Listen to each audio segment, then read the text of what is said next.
नमस्कार दोस्तों, आपका स्वागत है हमारे YouTube चैनल गेट कॉन्सेप्ट पर। RVNL जेईन इलेक्ट्रिकल का पेपर हुआ था 11 दिसंबर 2021 को। सेकेंड शिफ्ट वाला पेपर जो है वो आज हम डिस्कस करने वाले हैं। जिन्होंने RVNL में जेईन इलेक्ट्रिकल का पेपर दिया था वो अपने आंसर जो है यहाँ पर मैच करा सकते हैं, पूरा सॉल्यूशन आपको मिलेगा। और सबसे बड़ी बात यह है कि आपको 60 के 60 क्वेश्चन जो है यहाँ पर सोल्व किए जाएंगे। और किसी भी यूट्यूब चैनल पर अभी तक 60 के 60 क्वेश्चन अभी तक आपको नहीं मिलेंगे। सिर्फ इसी यूट्यूब चैनल पर आपको यहाँ पर मिलने जा रहे हैं। और इसी नई अपडेट के साथ हमारे चैनल पर बने रहिए। और अगर आपने हमारे चैनल पर पहली बार आए हैं तो अभी सब्सक्राइब कर दीजिए। और अभी चलते हैं पेपर के सॉल्यूशन पर। तो सबसे पहले जो क्वेश्चन जो है वो सर्किट एनालिसिस का मैंने लिया है। स्टार्ट करते हैं फर्स्ट क्वेश्चन से। इसे पूछा है that is find the current through the 3 ohm resistor using Thevenin theorem. अब आपको एक सर्किट दिया गया है और इस सर्किट के अंदर इस 3 ओम में जो है आपको करंट फाइंड आउट करना है, ठीक है, बाय यूजिंग थेवेनिन थ्योरम। अब इस कॉन्सेप्ट में आपको थेवेनिन थ्योरम अप्लाई करना है।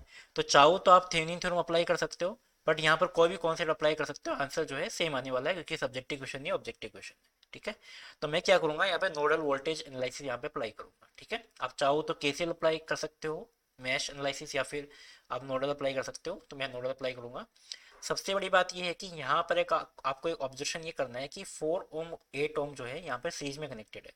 तो अगर मैं इस 4 ओम को जो है यहाँ पर बनाऊं तो भी कोई फर्क नहीं पड़ेगा, राइट। इस 4 ओम को मैं हटा के यहाँ बना लेता हूँ तो कोई भी जो है डिफरेंस नहीं आएगा, राइट। अब क्या करूँगा कि इस एक टर्मिनल को मैं जीरो वोल्टेज जूम कर लेता हूँ नोड वोल्टेज के लिए। तो मैंने इसको जीरो वोल्टेज जूम कर लिया है। ये जीरो है तो ये भी जीरो बन जाएगा। अगर ये जीरो है तो ये voltage, this voltage become zero.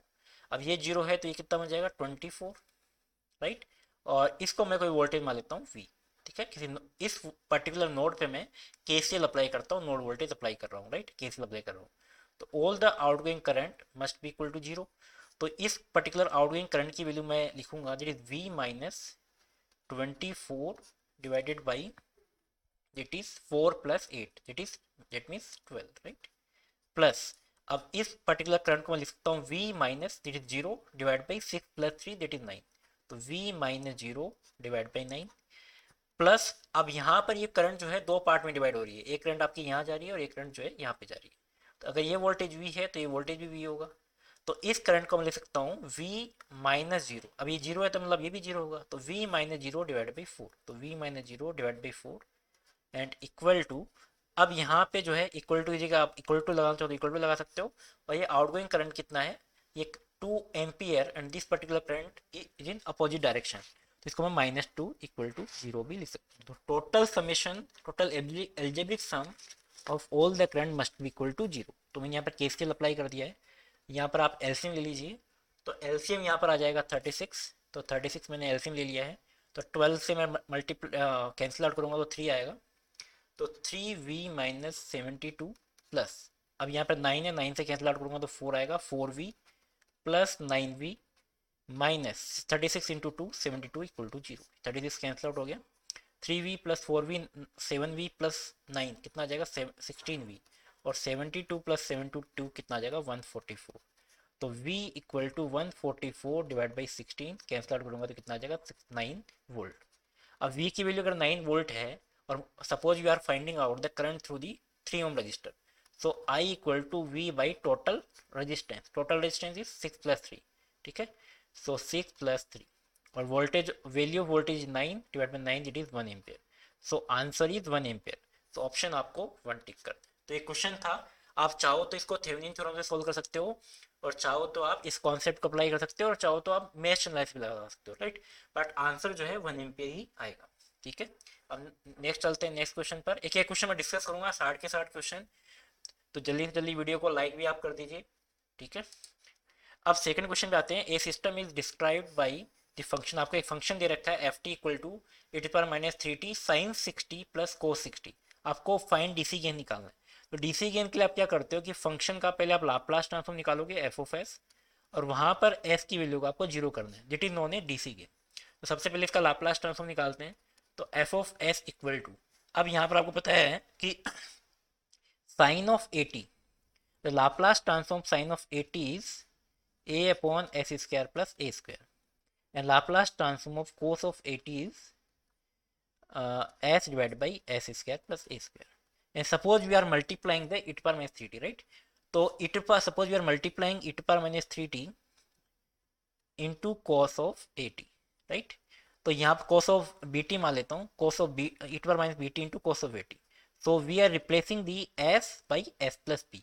तो s plus sorry, we are for the cos 80, that is s plus b divided by s plus b whole square plus a square.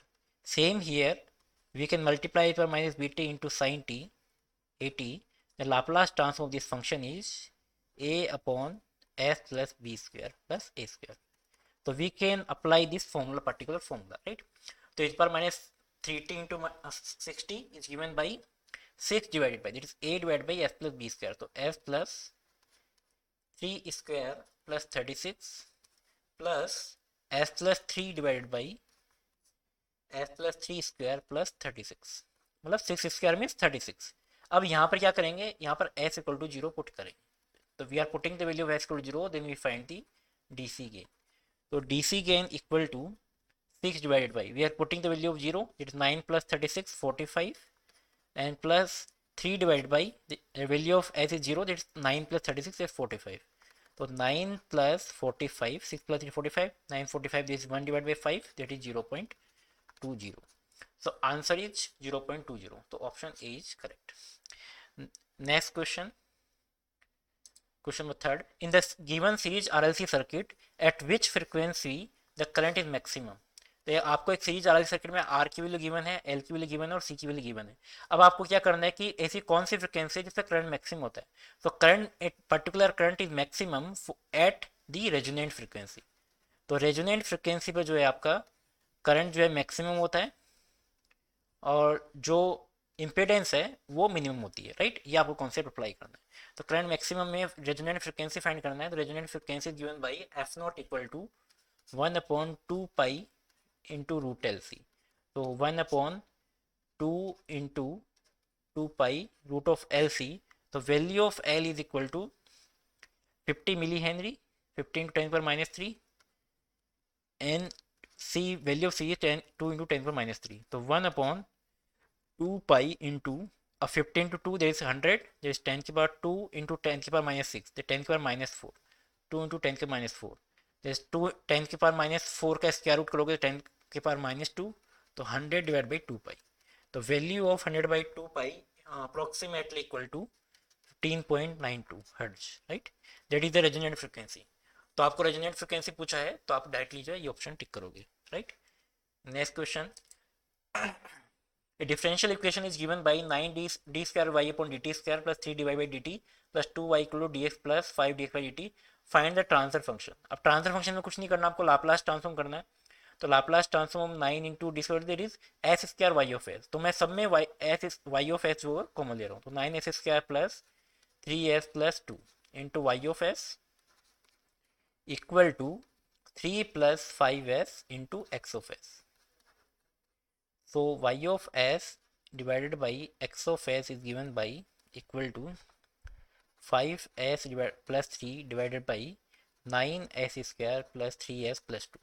तो इसमें देख लो कौन सा ऑप्शन करेक्ट है. ऑप्शन ए करेक्ट है. मैं easy way में करने के लिए मैं यहाँ पर ए ऑप्शन जो है सबका लेके चल रहा हूँ, इसलिए आपको कोई दिक्कत नहीं हो. नेक्स्ट में चलते हैं. The differential equation is given by and find the impulse response. आपको इम्पल्स रिस्पॉन्स फाइंड करना है. तो इम्पल्स रिस्पॉन्स किस पे फाइंड करना है? T less than t tending to infinity. तो इम्पल्स रिस्पॉन्स क्या होता है? उसका ट्रांसफर फंक्शन ही होता है, राइट? तो यू टी यहाँ पर यूएस जो है उसको 1 लेना है. तो आपको डायरेक्टली इम्पल्स रिस्पॉन्स के लिए सिर्फ इसका ट्रांसफर फंक्शन फाइंड करना है. तो यहाँ पर जो आपको फाइंड करना है value of this function at t tending to infinity. तो पहले तो आप इम्पल्स रिस्पॉन्स फाइंड कर लो और टी टेंडिंग टू इन्फिनिटी आप पुट कर दो, ठीक है? इससे बेटर क्या होगा कि आप टी टेंडिंग टू इन्फिनिटी मतलब यहाँ पर अप्लाई कर सकते हो final value theorem.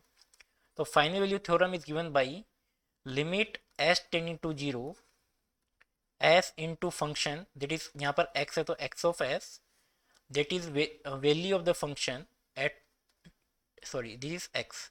X of infinity equal to limit s into 0 s into x of s. तो आपको ये आपको अप्लाई करना है. सबसे पहले आप एक्स ऑफ एस फाइंड करोगे तो एस स्क्वायर प्लस, अब यहाँ पर आप अप्लाई कर सकते हो directly, S square plus 2s plus 9 into x of s. अब यहाँ पर एक्स ऑफ एस में को मैंने यहाँ पर कॉमन ले लिया, राइट। और एट का आप एट कॉमन है, जो एल आपके पास कांस्टेंट पार्ट है, 1/s हो जाएगा। e पर माइनस 2t का लाप्लास ट्रांसफॉर्म 1/s+2, राइट। इसको आप सोल्व कर लीजिए, 8 इंटू एस को कॉमन ले लीजिए, और यहाँ पर आप मल्टीप्लाई करोगे तो s+2 आएगा, और मल्टीप्लाई करोगे तो s आएगा, तो s से s कैंसिल आउट हो गया। तो 8 इंटू 2 दैट इज 16, तो 16 divided by s into s+2, और यहाँ मल्टीप्लाई कर सकते हो s² + 2s + 9, that is x of s. अब यहाँ पर आपको अप्लाई करना है, ये फॉर्मूला अप्लाई करना है। तो we are applying the formula x of infinity equal to limit s tending to zero s into x of s. तो एक्स ऑफ एस की वैल्यू डायरेक्टली यहाँ पे पुट कर दो, 16 divided by s into s+2 s² + 2s + 9। अब यहाँ पर s से s कैंसिल आउट हो गया, और s equal to zero put करोगे तो 16 डिवाइडेड बाई s को जीरो पुट करोगे तो 2, s को जीरो पुट करोगे तो कितना आएगा, 2 आएगा। या पर 2 पुट कर सकते हो, तो s इक्वल टू जीरो तो 2 इंटू दैट इज 9, ठीक है। तो 6 को 2 से मल्टीप्लाई करोगे या फिर कैंसिल करोगे तो 8, तो 8/9 इज द आंसर। तो यहाँ पर ए ऑप्शन आपका करेक्ट हो जाएगा। इम्पल्स रिस्पॉन्स का मतलब क्या होता है कि इम्पल्स रिस्पॉन्स आपका ये रिस्पॉन्स ही होता है। अगर आपको फाइंड करना है, आपको यूनिट रैंप रिस्पॉन्स और the unit step step response, तो आपको मल्टीप्लाई करना पड़ता है, क्योंकि the Laplace transform impulse is 1। तो एक्स ऑफ एस का इनवर्स लाप्लास ट्रांसफॉर्म करोगे, वही आपका जो है इम्पल्स रिस्पॉन्स है, राइट, एक्स ऑफ टी। तो उसकी आपको वैल्यू निकालनी है टी टेंडिंग टू इन्फिनिटी। तो यहाँ पर जो है आपको इनवर्स लाप्लास करना वो टिपिकल टास्क है, that's why we use the final value theorem, ठीक है। नेक्स्ट क्वेश्चन में चलते हैं अपन। सिक्स क्वेश्चन पे, एक्स टी इक्वल टू इट पर minus T, S T equal to इट पर minus two T, then find the convolution of x T and S T. तो एक्स टी और एस टी का आपको कॉन्वोल्यूशन फाइंड करना है। तो कॉन्वोल्यूशन के लिए जब अपन फाइंड करते हैं x of T convolution of h of T, तो कॉन्वोल्यूशन के लिए आप क्या करोगे, दोनों का लाप्लास ट्रांसफॉर्म निकाल लीजिए, एक्स ऑफ एस और इसका आपको लाप्लास इन्वर्स करना है, ठीक है। That is known as convolution of x t into h of t, right. तो कॉन्वोल्यूशन निकालने के लिए पहले एक्स ऑफ एस निकालते हैं। तो एक्स ऑफ एस यहाँ पर कितना आ जाएगा, Laplace inverse of x of s is 1/s+1, Laplace of h of t equal to 1/s+2, right. 1/s+1 into s1 + s+2, इसका आप पार्शियल फ्रैक्शन कर लीजिए। तो पार्शियल फ्रैक्शन करने पर यहाँ पर आ जाएगा, सॉरी, पार्शियल फ्रैक्शन करने पर s+1 और s+2। यहाँ पर s+1 के लिए x=-1 पुट करोगे तो 1 आएगा, s+2 के लिए -2 पुट करोगे तो -1 आएगा। अब इसका इन्वर्स लाप्लास ट्रांसफॉर्म लोगे, that is -t minus -2t, that is the convolution of x of t and h of t, right. इसका लाप्लास इन्वर्स कर दिया मैंने। कौन सा ऑप्शन करेक्ट है, ऑप्शन ए करेक्ट है, option A is the right answer. अब next question में चलते हैं, question number 7। 3 equal resistance of 8 ohm are connected in star. यहाँ पर तो तीन जो रजिस्टर जो हैं वो स्टार में कनेक्टेड हैं, और इनको आपको डेल्टा में कनेक्ट करना है, ठीक है। ये डेल्टा में आपको कनेक्ट करना है, ठीक है। सबकी वैल्यू सेम है, 8 8 8। तो आपको पूछा है किसी एक ब्रांच की जो वैल्यू जो है वो कितना होगा, R equivalent of the delta, right. R delta को पूछा है। तो जब भी अगर इक्वल रेजिस्टेंस हो, अगर आपको डेल्टा पूछा है, तो R delta equal to R star into 3, right. तो यहाँ पर आर स्टार यहाँ पे 8 है, 8 × 3 दैट इज 24। इसी तरीके से अगर आपको आर स्टार फाइंड करना है, तो आर डेल्टा डिवाइड बाई 3, ठीक है। इसको 3 से आपको डिवाइड करना है, तो ये कॉन्सेप्ट आपको अप्लाई करना है। तो आंसर इज 24 ओम, क्योंकि आपको क्या निकालना है, डेल्टा में निकालना है। तो आंसर इज 24, यहाँ ओम मैंने लगाया, ये ओम में आंसर हो जाएगा। अब यहाँ पर नेक्स्ट क्वेश्चन चलते हैं। Find the average value of full wave rectifier input voltage given by the V T equal to 120 sin omega T. So we are finding out the average value of full wave rectifier. तो full wave rectifier के लिए average value is given by the 2 Vm/π। तो value of Vm is maximum voltage is 120 and value of pi 3.14। तो ये value approximately आप calculate करोगे, that is 76.43 volt. तो आपके जहाँ पर ऑप्शन जो है ए जो है करेक्ट हो जाएगा। नेक्स्ट क्वेश्चन में चलते हैं। If two bulbs of 100 watt and 60 watt rated at 230 volt are connected in series, then his series combination is connected to the 230 volt supply, which one below is the correct option। अब आपको कौन सा जो bulb जो है ज़्यादा brightness देगा उसके बारे में पूछ रहा है। तो यहाँ पर दो बल्ब आपके पास हैं, एक 60 वोट का है, एक 100 वोट का है, और कनेक्ट कर रखा है इसको 230 वोल्ट सप्लाई पे, 230 वोल्ट सप्लाई पे आपको कनेक्ट कर रखा है। अब यहाँ पर 230 वोल्ट सप्लाई कनेक्ट कर रखा है, सीरीज में कनेक्शन है। तो एक चीज़ का आप हमेशा ध्यान रखिए कि जो सबसे कम वोल्ट का बल्ब होता है वो ज़्यादा ब्राइटर होता है। इसका पूरा डेरिवेशन होता है, बट आपको डायरेक्टली जो है इतना डेरिवेशन करने की जरूरत नहीं है, या रेजिस्टेंस निकालने की आपको जरूरत नहीं है।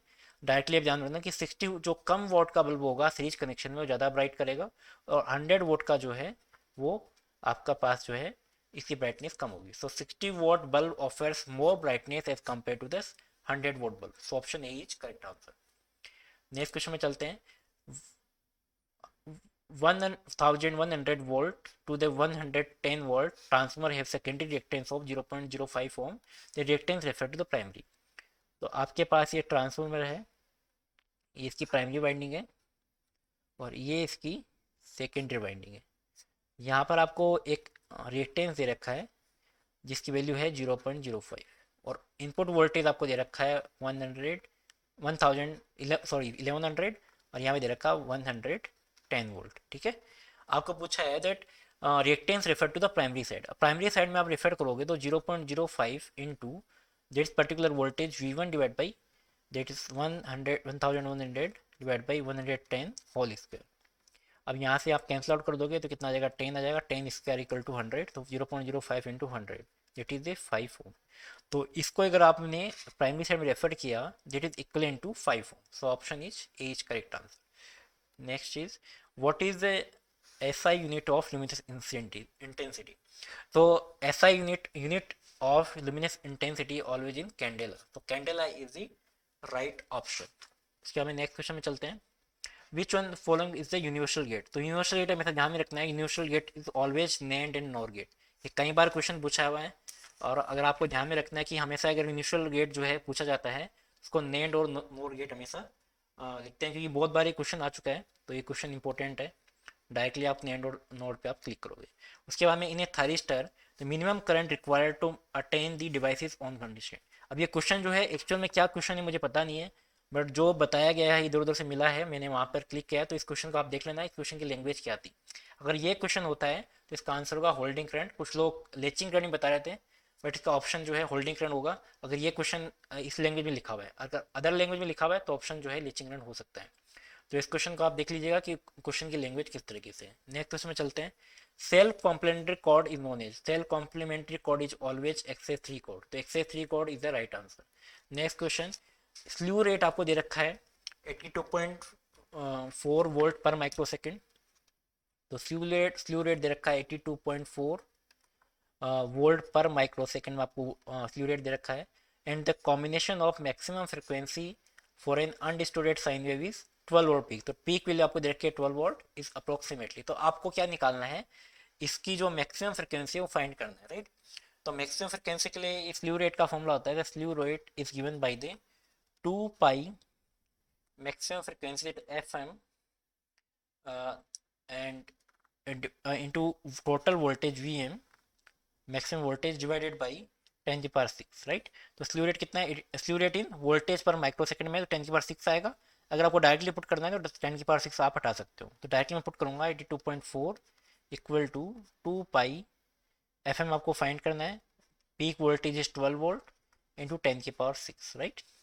तो यहाँ पर आप पुट कर सकते हो, तो f m equal to 82.4 divide by 4 pi into 10 की पावर 6।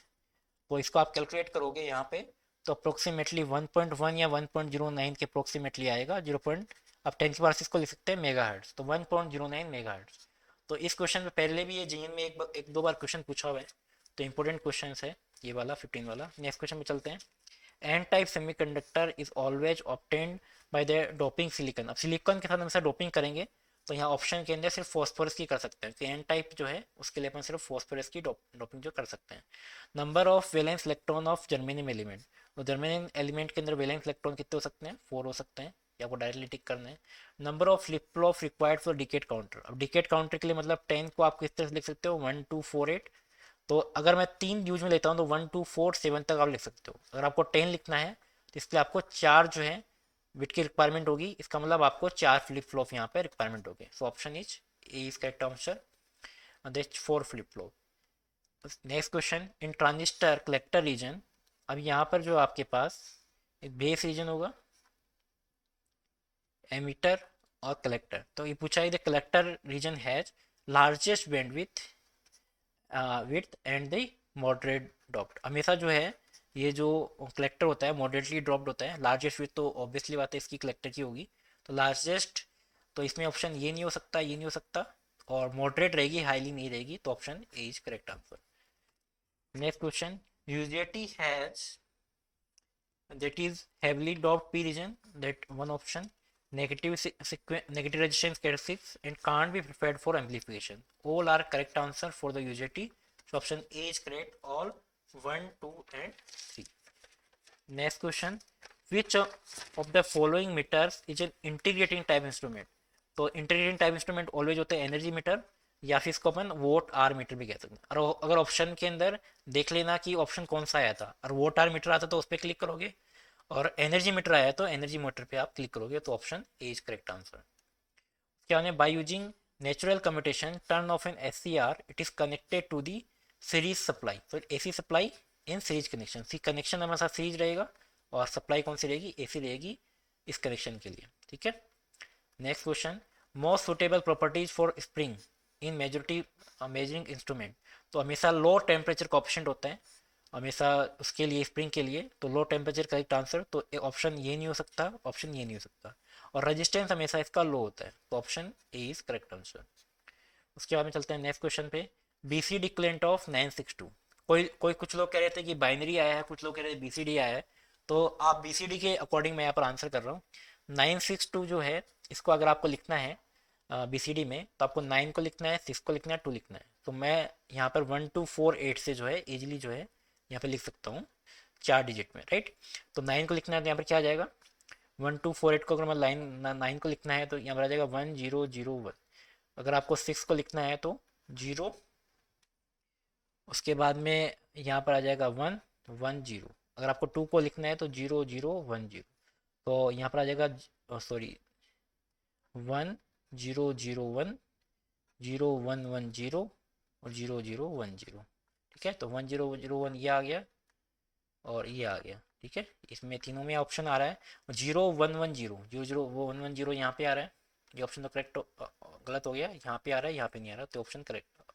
उसके बाद में 0010, तो आप ऑप्शन आपका ए करेक्ट हो गया और ये आपका गलत हो गया, तो option A is correct answer. तो आप देख लेना बी सी डी इक्विवेलेंट है या बाइनरी है, बी सी डी है तो ये आंसर आएगा, बाइनरी में आपको डिवाइड करना पड़ेगा। उसके बाद चलते हैं नेक्स्ट क्वेश्चन पे, in NPN transistor if the emitter junction and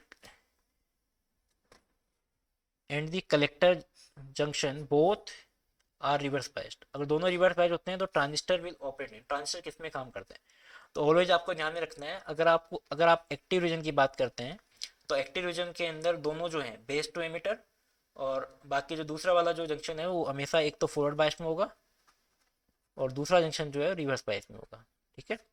अगर आप कट ऑफ की बात करते हैं, कट ऑफ रीजन में, कट ऑफ रीजन में जो है दोनों रिवर्स बायस में होंगे, बोथ रिवर्स बायस। और अगर जो सेचुरेशन रीजन है, अगर सेचुरेशन है तो सेचुरेशन के अंदर दोनों जो है फॉरवर्ड बायस में होंगे, ये आपको हमेशा ध्यान में रखना है, ठीक है। तो ये बात कर रहा है कि दोनों अगर रिवर्स बायस में, तो दोनों रिवर्स बायस में मतलब कौन सा हुआ, कट ऑफ रीजन, तो ऑप्शन यहाँ पे cut off region is the correct answer, तो यहाँ पे आपका कट ऑफ रीजन आंसर होगा, ठीक है। उसके नेक्स्ट क्वेश्चन में चलते हैं, 25th question, n resistor are connected in which manner that voltage across is same. हमेशा ध्यान रखना है कि अगर वोल्टेज की बात सेम की बात करता है, वोल्टेज सेम, चाहे कितने भी रजिस्टर कनेक्टेड हो उससे फर्क नहीं पड़ता है, अगर वोल्टेज अगर सेम है तो हमेशा वोल्टेज सेम किस में होता है, पैरेलल सर्किट में। अगर करंट सेम है तो ऑलवेज मैं किसकी बात करूंगा, ऑलवेज इन सीरीज, राइट। तो वोल्टेज सेम किस में होगा, ऑलवेज पैरेलल कनेक्शन, तो option A is correct answer. Next question, which of the following motor is use for the recorder and clocks. अब रिकॉर्डर एंड क्लॉक्स के लिए बाकी और भी मोटर यूज में होती हैं, बट जो ऑप्शन आपको दे रखा है उसके अंदर सिर्फ सिंगल फेज, इसको लिखना चाहिए था single phase synchronous motor, single phase synchronous motor हो सकता है ऑप्शन में यही दिया हो, तो single phase synchronous motor is the correct option. Next is the condition for a three-phase induction motor at load resembles those of transformer, तो छूट सेकेंडरी एट लोड कंडीशन। अब यहाँ पर लोड रिसेम्बलेंस ऑफ दो ट्रांसफार्मर की बात कर रहे हैं, तो थ्री फेज इंडक्शन मोटर अगर ट्रांसफार्मर की तरह बिहेव कर रहा है तो उसके लिए हमेशा सेकेंडरी क्या करते हैं अपन, शॉर्ट सर्किट करते हैं under loaded condition. Short circuited is the right option. And during this, next question is during short circuit test an alternator if the field current is increased then armature current is, armature current कितना होता है 120. अब इसमें 100 to 120% भी दे रखा है, 125 to 150 दे रखा है, तो अप्रोक्सीमेटली 125 के अप्रोक्सीमेटली होता है. तो ऑप्शन ये दोनों आसपास में करेक्ट है, बट रियल में जो ऑप्शन जो है ये वाला मोर करेक्ट है. ठीक है, इसको ऑप्शन नहीं देखना चाहिए था क्योंकि अप्रोक्सीमेटली अगर 80 to 100 था तब तो ठीक था, तो 120 से 150 के आसपास होता है. बट मोस्टली जो मोर करेक्ट जो ऑप्शन है, ऑप्शन ए करेक्ट है, उस पर आप टिक कर सकते हो, उसको आप हटा सकते हो. ठीक है, उसके बाद में चलते हैं नेक्स्ट क्वेश्चन की तरफ. If v t is given by 50 sine omega t, i t is 25 sine omega t minus 52 ampere, then apparent power. Apparent power मतलब एस आपको फाइंड करना है, इसका मैग्नीट्यूड फाइंड करना है. ठीक है, आपको मैग्नीट्यूड ही दे रखा है. तो apparent power is given by the v i star. ठीक है, अब यहाँ पे वी क्या लेना है, R M S value. Maximum value 50, तो 50 √2 into i star. I star, अब एंगल यहाँ पे 0 डिग्री है वोल्टेज का, तो 50/√2. अब स्टार का मतलब जो एंगल जो है उसको आपको नेगेटिव लेना है, -50 है तो 52 डिग्री, तो 225, 1250/2 इंटू 52 डिग्री, तो यह बढ़ जाएगा 625/52 डिग्री. ये एस आ गया. अब आपको एस का सिर्फ यहाँ पे मैग्नीट्यूड पूछा है, अगर एंगल भी दिया होता तो एंगल भी यहाँ पर देख सकते थे, बट यहाँ पे मैग्नीट्यूड पूछा तो 625. अगर आपको यहाँ पे एक्टिव और रिएक्टिव पावर फाइंड करना है तो 625 इंटू कोस 52 आपकी एक्टिव पावर हो जाएगी. रिएक्टिव पावर पूछा है तो 625 इंटू साइन 52 हो जाएगी. अब एक्टिव रिएक्टिव पावर पूछा होता तो यहाँ पे कैलकुलेट करना पड़ता, बट यहाँ पर कैलकुलेटर की आपकी जरूरत है नहीं है क्योंकि कैलकुलेटर आपको गिवन नहीं था.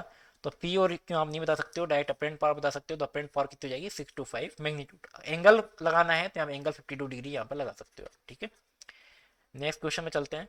As compare to the close loop system और ओपन लूप सिस्टम. अब ये क्वेश्चन जो है बहुत इजी क्वेश्चन है, सिंपल सी बात है. ये अगर आपको पता भी है कि कंट्रोल सिस्टम में क्या होता है कि जब भी अपन ओपन लूप सिस्टम की बात करते हैं as compare to close system, तो ओपन लूप जो है मोर स्टेबल होता है, इतना तो आपको पता है. और हमेशा जो है लेस एक्यूरेट होता है बिकॉज यहाँ पे कोई फीडबैक नहीं होता, तो लेस एक्यूरेट होता है. तो option A is correct option. तो आपका जो ए ऑप्शन जो है करेक्ट हो जाएगा. ठीक है, नेक्स्ट क्वेश्चन में चलते हैं. Which is use as a power source electrical arc welding. तो सिंपल सा क्वेश्चन था, इलेक्ट्रिक आर्क वेल्डिंग के लिए हमेशा डिफरेंशियल कंपाउंड जनरेटर जो है यूज में लेते हैं. बहुत बार जो है और भी पहले भी क्वेश्चन आ चुका है, ये बहुत बार पूछा हुआ क्वेश्चन है कि इलेक्ट्रिकल आर्क वेल्डिंग के लिए अपन डिफरेंशियल कंपाउंड जो है जनरेटर यूज में लेते हैं. Number of bits required to represent octal number. अब ऑक्टल नंबर के लिए आपको पता है कि हमेशा ऑक्टल नंबर के लिए आपको बिट का होता है 0 to 7 तक, तो 1 2 4, तो कितनी बिट की रिक्वायरमेंट होती है ऑलवेज ऑक्टल नंबर के लिए 3 बिट्स की. तो always we required the 3 bits for the octal number. ठीक है, तो 3 bits are required for the octal number. Next question. In which law, अब एक लॉ दिया गया था, एक्चुअल स्टेटमेंट क्या था वो मुझे पता नहीं है, बट इस तरह का स्टेटमेंट था कुछ ना कुछ. It black body radiation curve for different temperature will peak at different wavelength. A wavelength that are inversely proportional to the temperature. If wavelength are inversely proportional to temperature, this particular law is called the Wien's law. तो एक wins law का जो statement आपको given था उसका answer जो था वो विंस लॉ था. सिंपली एक स्टेटमेंट का क्वेश्चन था. Next question. A sinusoidal signal है पीक वैल्यू, आपको पीक वैल्यू दे रखा 10 volt and find the instantaneous value at 240 degree. तो यहाँ पर सपोज आपके पास ये साइनसोइडल सप्लाई है और साइनसोइडल सप्लाई के अंदर आपको 240 पर वैल्यू पूछा है. ये आपका साइनसोइडल सप्लाई है और ये 0 है, ये आपका 180 डिग्री, ये 360 डिग्री. ठीक है, ये 360 है, 180 है. 240 पर आपको वैल्यू पूछी है, राइट. और ये आपको 270 है, तो 240 मतलब यहाँ पर आपको वैल्यू पूछी है. तो नेगेटिव होगा ये तो कंफर्म है. तो इसका मतलब आपका ऑप्शन बी और सी तो नहीं हो सकता, बी और सी तो नहीं हो सकता. तो ऑप्शन इसमें से दोनों में हो सकता है. तो आंसर क्या होगा, वैल्यू कितनी है इसकी, मैग्नीट्यूड 10 इंटू साइन 240. ये वैल्यू आपको कैलकुलेट करना है एट 240. तो 10, अब साइन 240 को क्या लिख सकते हो, साइन 180 प्लस 60, और साइन 180 प्लस 60 को क्या लिख सकते हो, साइन 60. तो 10 साइन 60, 10 इंटू साइन 60 √3/2, तो 5 √3. तो 5 तो हो नहीं सकता, और साइन 180 प्लस 60 जो है वो नेगेटिव में आएगा. यहाँ 60 जो है नेगेटिव में आएगा, तो यहाँ पर वैल्यू क्या होगी, नेगेटिव. तो वैल्यू यहाँ पे सिर्फ सॉरी माइनस साइन 60 होगा. यहाँ पे वैल्यू नेगेटिव, क्योंकि साइन यहाँ पर नेगेटिव होता है, तो माइनस साइन 60 आएगा, राइट. तो -5 √3, तो -5 √3, तो -5 तो हो नहीं सकता. That is value approximately 8.66. आपको कैलकुलेट करने की भी जरूरत नहीं है क्योंकि ये जो है 5 से 10 के बीच में आएगा, इतना कंफर्म है. तो वैल्यू इज -8.66. उसके बाद में चलते हैं नेक्स्ट क्वेश्चन की तरफ। 36 question, low resistance can be measured by. ये क्वेश्चन बहुत बार पूछा हुआ है एग्जाम के अंदर ऑलवेज। कई बार ये पूछा जाता है कि केल्विन टेबल ब्रिज जो है वो किस कौन से रेजिस्टेंस के लिए काम में आता है, लो मीडियम हाई। कई बार ये क्वेश्चन आता है कि लो रेजिस्टेंस इसके लिए मेजर मेजर किससे करते हैं, केल्विन टेबल ब्रिज से। तो option A is correct answer. ये क्वेश्चन बहुत बार पूछा गया है हर एग्जाम में, इंपॉर्टेंट क्वेश्चन है। Next question, megger is a device use to measuring always for the high resistance. तो हाई रेजिस्टेंस के लिए ऑलवेज जो है मेगर डिवाइस यूज में काम में लेते हैं। Next question, steady state limit की एक डेफिनेशन पूछी थी, उसकी सिंपल सी डेफिनेशन है the maximum power that can be transmitted to the receiving end without loss of synchronism. तो option A is correct answer, और ऑप्शन देखने की आपको जरूरत भी नहीं है। इसकी सिंपल डेफिनेशन पूछी गई थी स्टडी स्टेट लिमिट के लिए। Next question, short circuit test on the transformer. Short circuit test के लिए हमेशा जो है आपके सीरीज पैरामीटर कैलकुलेट होते हैं, और हमेशा जो अपन कॉपर लॉस जो है फाइंड करते हैं। तो सीरीज पैरामीटर कोई है नहीं, इस कॉपर लॉस है, तो option A is correct answer. अब चलते हैं नेक्स्ट क्वेश्चन की तरफ। 40 question, calculate the Nyquist rate और sampling frequency for sampling when a continuous same signal given by. अब आपको एक देखो सिग्नल गिवन है x of t equal to 5 cos 100 pi t plus 10 cos 200 pi t and 15 cos 300 pi t. अब देखो Nyquist rate और sampling rate की बात क्या करते हैं, ये according to sampling theorem that fs is greater than equal to 2fm, right. But at the Nyquist rate means that fs equal to 2fm। अगर आपको एक सैम्पलिंग फ्रीक्वेंसी फाइंड करना है तो उसके लिए अपन क्या करते हैं कि 2fm से एफ एम को 2 से मल्टीप्लाई करके इसकी ग्रेटर देन इक्वल मतलब उससे या उससे ज़्यादा जितनी वैल्यूज है वो सारी सैम्पलिंग फ्रीक्वेंसी होगी। बट नाइक्विस्ट रेट के लिए क्या करते हैं, उसको इक्वेट इक्वल को जो इक्वलिटी है उसको इक्वेट अपन इक्वल टू का साइन लगा देते हैं, राइट। तो सबसे पहले हम फ्रिक्वेंसी फाइंड कर लो कि कौन से मैक्सिमम है। तो फ्रिक्वेंसी फाइंड करने के लिए यहाँ पे ओमेगा दे रखा है, तो 2 पाई एफ इक्वल टू ओमेगा। सबसे पहले यहाँ पे एफ फाइंड कर लो। तो 2 पाई एफ से कंपेयर करूंगा, बिकॉज 2 पाई एफ की जगह लिखते हो 2 इंटू 100, 2 इंटू 50। तो एफ वन यहाँ पे कितना आ जाएगा, 50 आ जाएगा, बिकॉज 2 पाई एफ। तो 2 पाई एफ 1 इक्वल टू 100 पाई। तो पाई से पाई कैंसिल हो गया, 2 से कितना कैंसिल हो गया, 50। तो F1 कितना आ गया, 50। इसी तरीके से F2 कितना आ जाएगा, इसका हाफ कर लो, F2 कितना आ जाएगा, 100 आ जाएगा। और F3 कितना आ जाएगा, 150 आ जाएगा, क्योंकि 300 है। तो इनमें आपको मैक्सिमम लेना है, तो मैक्सिमम कितना आ जाएगा, Fm इक्वल टू 150। तो यहाँ पुट कर दो, तो Fs equal to 2 into 150, 300 is the correct option.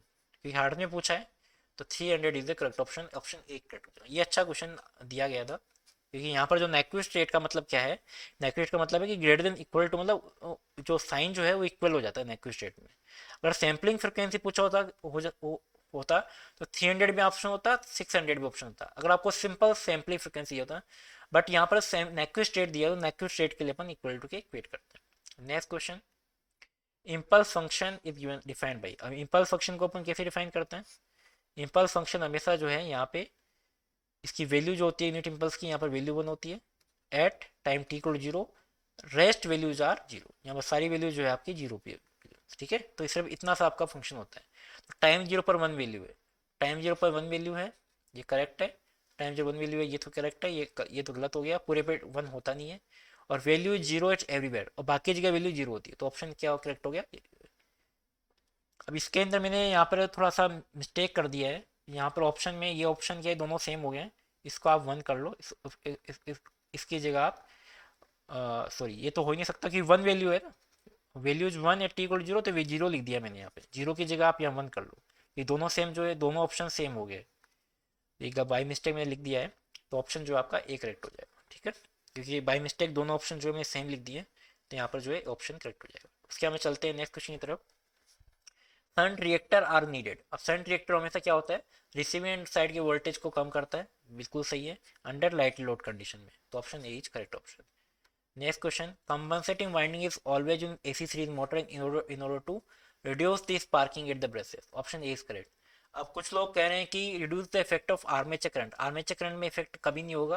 कुछ लोग कह रहे हैं कि ये ऑप्शन सी करेक्ट हो सकता है, बट सी करेक्ट नहीं होगा। ऑलवेज आप सर्च करना गूगल पे, आपका स्पार्किंग जो ब्रशेस पे स्पार्किंग होती है उनको रिड्यूस करने के लिए अपन कंपनसेटिंग वाइंडिंग लगाते हैं। तो ऑप्शन जो है ए ही करेक्ट होगा। अब चलते हैं नेक्स्ट क्वेश्चन की तरफ। A second order system where zeta is like between 0 to 1 the pole shaped. जब भी जीटा अगर 0 से 1 की जो लाइक करता है, दैट मीन्स अंडरडैम्ड सिस्टम के लिए।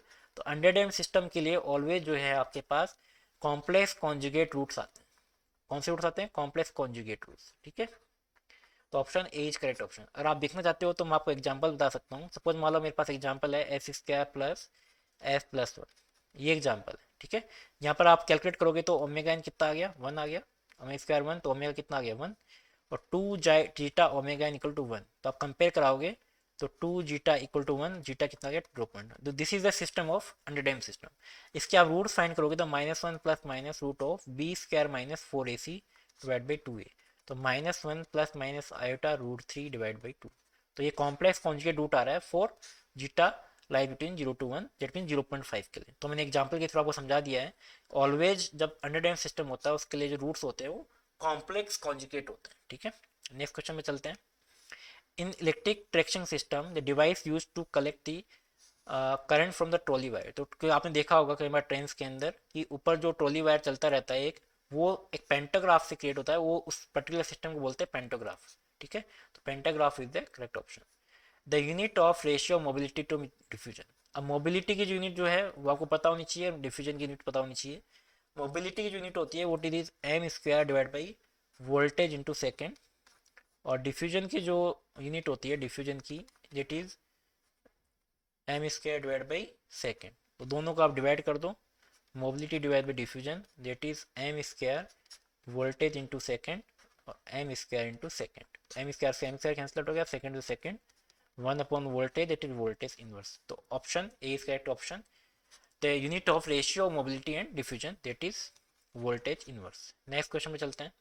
ये फटाफट आप लाइक कर दीजिए क्योंकि मैं आपके लिए 60 के 60 क्वेश्चन यहाँ पे ला रहा हूँ, और अपने फ्रेंड के साथ भी शेयर कर दीजिए वीडियो को ताकि ज़्यादा से लोग देख सकें, क्योंकि 60 के 60 वीडियो आपके लिए मैं यहाँ पर लाया हूँ मेरे चैनल पर। अब चलते हैं नेक्स्ट क्वेश्चन की तरफ। By which factor, by which the following element transistor will not occur. अब ट्रांजिएंट जो है आपके एल पे भी होता है, सी पे भी होता है, ठीक है।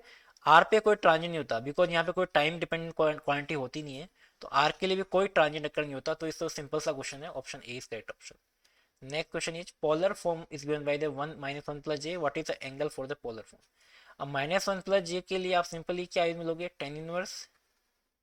अब यहाँ पे जो ए प्लस आयोटा बी का मैग्नीट्यूड निकालते हैं तो उसके लिए होता है tan inverse b divide by a. तो यहाँ पर हो जाएगा minus one divide by minus one, tan inverse minus one is minus 45 degree, minus 45 degree is the correct option. Next question. A sensing device, it senses the fault, then known its position and finally it gives a tripping command। अब ये simple सी बताया कि एक relay होती है जो कि किसी फॉल्ट को सेंस करती है, और सेंस करके जो है जो कमांड जो है वो आपके सर्किट ब्रेकर को देती है। तो यहाँ पर जो ऑप्शन जो है सिर्फ एक करेक्ट होगा क्योंकि यहाँ पर जो है रिले का ये सब काम जो है रिले का होता है। जिससे very simple question. At rate of any chemical reaction is proportional to the product of the masses of the reactive substance। तो this is the definition of mass action law. तो जिसको पता है वो डायरेक्टली टिक करना कि मास एक्शन लॉ की definition होती है कि जो प्रोडक्ट ऑफ मासेज होते हैं कोई किसी सब्सटेंस के, वो उस पर्टिकुलर केमिकल रिएक्शन की रेट को इंडिकेट करता है, right. Next is for PMMC instrument, which instrument is wrong. अभी रोंग की बात कर रहे हैं, सबसे पहले राइट देख लेते हैं। डायरेक्ट करंट जो है डायरेक्ट करंट को मेजर करता है, यूनिफॉर्मली स्केल होता है, मूविंग आयरन का नहीं होता, बट मूविंग कोयल का स्केल जो है यूनिफॉर्म होता है, ठीक है। Torque to weight ratio high होता है। तो ये ऑप्शन करेक्ट हो गए, बट इसमें रोंग पूछा है, तो रोंग पूछा है मतलब ये ऑप्शन गलत है। तो आपका जो आंसर टिक होगा कौन सा होगा, ए करेक्ट होगा, क्योंकि आपको रोंग पूछा है। तो रोंग कौन सा ऑप्शन है, रोंग ऑप्शन इज ए। तो wrong option, option wrong is A, but in this particular question A option is correct answer. तो एक ऑप्शन आपको टिक करना है। Capacitance is connected to insert branch of transmission line it turn wave. तो जब भी अपन transmission line के अंदर जो कैपेसिटेंस कनेक्ट करते हैं, यहाँ पे कनेक्ट करते हैं कैपेसिटेंस, तो उस कैपेसिटेंस को अपन इंडिकेट करते हैं, that is known as shunt admittance. कि शंट में आप कनेक्ट करते हो, that is known as shunt admittance, तो इसको अपन कहेंगे shunt admittance, right. Next question. Which term, अब ये क्वेश्चन जो है पूरा मुझे पता नहीं है, बट इस तरह का एक क्वेश्चन आया था सर्च इम्पीडेंस लोडिंग से रिलेटेड, तो आपको ये हो सकता है इसकी लैंग्वेज डिफरेंट हो, बट क्वेश्चन इस तरीके से था जिसका आंसर सर्च इम्पीडेंस लोडिंग था। Which term defined as the power load in which the total reactive power of the line become zero and reactive power generated by the shunt capacitance is consumed by the series inductance of line. तो इसका answer होगा always search impedance loading. तो ये question हो सकता है इस language different हो, बट उसका आंसर जो है सर्च इम्पीडेंस लोडिंग था। नेक्स्ट क्वेश्चन में चलते हैं। Hall voltage depends on, magnetic field strength पे डिपेंड करता है, करंट पे भी डिपेंड करता है, कैरियर डेंसिटी पे। तो सारे करेक्ट है, तो ऑप्शन वन टू थ्री मतलब first option is correct answer. Next question में चलते हैं। Order of close loop system transfer function defined है। जब भी हम ऑर्डर की बात करते हैं, सपोज मान लो मेरे पास ट्रांसफर फंक्शन है कुछ इस तरह का, f+3 डिवाइड बाई एस की power cube plus 4s² plus 3s+2। ठीक है, तो this highest power of f indicate the order of the system, right. इसको क्या कहेंगे, ऑर्डर ऑफ द सिस्टम। तो order always indicate the highest power of denominator part, right. तो highest power of f in denominator part, right. तो option A is correct answer. Numerator part में नहीं होगा, always denominator part में जो f की highest power होती है वो ऑर्डर को इंडिकेट अपन करते हैं। Next question, the spring should have, तो spring should have low temperature coefficient, A option is correct answer. Next question, no power loss in resistance because. अब पावर लॉस रेजिस्टेंस में क्यों नहीं होता, क्योंकि कोई एनर्जी स्टोर नहीं होती, बिकॉज एल और सी में एनर्जी स्टोर होती है, तो resistance has no stored energy. ठीक है, बाकी ऑप्शन कोई करेक्ट नहीं होगा, option A is correct option. In these three phase inverter which harmonic component are absent. तो हमेशा ध्यान में रखना है कि हमेशा थ्री फेज इन्वर्टर के अंदर जो थ्री के मल्टीपल में जितने भी हार्मोनिक्स होते हैं, जितने भी हार्मोनिक्स होते हैं वो ऑटोमेटिकली जो है जीरो हो जाते हैं। जीरो हो जाते हैं मतलब उनकी वैल्यू जीरो हो जाती है, मतलब वो रिमूव हो जाते हैं। जीरो वैल्यू मतलब वो रिमूव हो जाते हैं। और थर्ड के मल्टीपल में आप देखो, थर्ड के मल्टीपल में कौन कौन सा ऑप्शन है, ऑप्शन ए करेक्ट है। 3 is the multiple of 3, 9 is the multiple of 3, 3 into 3 लिख सकते हैं, और 15 को लिख सकते हैं 3 इंटू 5। ठीक है, तो 3 के मल्टीपल में जितने हार्मोनिक्स हैं वो सारे के सारे जो है रिमूव कर सकते हैं थ्री फेज इन्वर्टर में, तो option A is correct option. Next question, अब ये क्वेश्चन मेरे को पूरा डेटा इसका मिला नहीं है। अगर आपको कोई डेटा मिलता है इससे रिलेटेड तो आप चैट बॉक्स में जरूर बताइए कि इससे रिलेटेड क्या क्या डेटा है, मैं इसको थोड़ा बहुत इंप्रूव कर दूंगा। जो मुझे डेटा मिला है वो उसके अकॉर्डिंग मैं आपको बता रहा हूँ कि ये कुछ डेटा मिले थे और इसकी कॉस्ट मुझे फाइंड करनी थी। टैरिफ का क्वेश्चन था, उसका आंसर 20.4 था, राइट। तो ये क्वेश्चन जो है आप लोग बताना कि एक्चुअल में क्या डेटा है, बट ऑप्शन इसका 24.4 के आसपास था, राइट। 20.4 रुपीज़ की इसका आंसर था पर किलो वोट आर। तो rupees per kilo watt R 20.4 is the correct answer. Actual question क्या है वो मुझे पता नहीं है, बट आंसर 20.4 था इसका। नेक्स्ट क्वेश्चन, ड्राइनेस फैक्टर का एक क्वेश्चन था। ये भी किसी ने बताया मुझे कि ड्राइनेस फैक्टर का क्वेश्चन आया था जिसमें 0.932.98 आंसर है, राइट। तो ये 59 और 60 क्वेश्चन एक्चुअल में है क्या, वो एक्चुअल में आप चैट बॉक्स में बताओ। और मैंने आपको यहाँ पर 60 के 60 क्वेश्चन जो है मैं यहाँ बता चुका हूँ, और किसी भी चैनल पे 60 के 60 क्वेश्चन नहीं आए हैं। तो जल्दी से आपसे रिक्वेस्ट है कि वीडियो को लाइक कर दीजिए, क्योंकि अगर आप लाइक करोगे तो आपको क्या है कि वीडियो जो है आपके पास, और मैं अभी नॉन टेक्निकल वीडियो बनाने वाला हूँ। नॉन टेक्निकल में जितने क्वेश्चन 80 के 80 क्वेश्चन आए थे, सब 80 के 80 क्वेश्चन आपको मिलने वाले हैं। और ये सेकंड शिफ्ट का है पेपर, और फर्स्ट शिफ्ट का पेपर भी मैं आपको अभी मैं कल तक आपको भेज दूंगा। आपको से एक रिक्वेस्ट है कि इस वीडियो को जो भी देख रहे हो सब लाइक करें, और चैनल पे जो नया आया है उसको सब्सक्राइब जरूर करना चैनल को, क्योंकि यहाँ पर जो है हर इम्पोर्टेंट अपडेट जो है आपको मिलती रहेगी। और अगर आप चाहते हो कि कुछ और आपके पेपर्स पे वीडियो बनाई जाए तो भी आप हमें कमेंट बॉक्स से बता सकते हो कि आप जो बताओगे उसी में मैं आपको वीडियो प्रोवाइड करा दूंगा, ठीक है।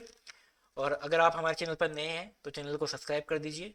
गेट कॉन्सेप्ट आपको नई इंपॉर्टेंट अपडेट जो है मैं देता रहूँगा। अगर आपको हमारा वीडियो अच्छा लगा हो तो वीडियो को लाइक कर दीजिए और अपने दोस्त के साथ शेयर कर दीजिए। Thank you so much.